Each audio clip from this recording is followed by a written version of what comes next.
ప్రతిపక్ష పార్టీ కీలక నేత కేటీఆర్ మాట్లాడుతూ కూడా హిల్ట్ పాలసీని వెనక్కి తీసుకొస్తాం, మరోపక్క ఎవరైతే ఆక్షన్లో ఉన్నటువంటి భూముల్ని కూడా వెనక్కి లాగుతామంటా ఉన్నారు.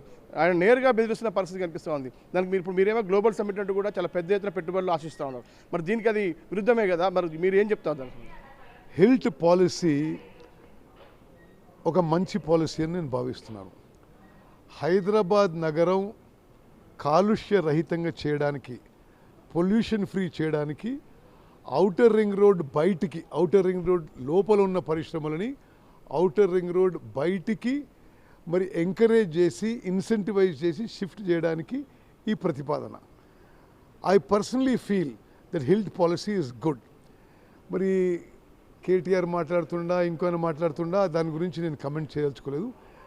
నా వ్యక్తిగత అభిప్రాయం, ఒక తెలంగాణ పౌరుడిగా, ఒక హైదరాబాదీగా, ఒక క్యాబినెట్ మంత్రిగా హిల్ట్ పాలసీ ఈ రాష్ట్రానికి, హైదరాబాద్ నగరానికి మేలు చేసే విధంగా ఉందని చెప్పి నేను భావిస్తున్నాను.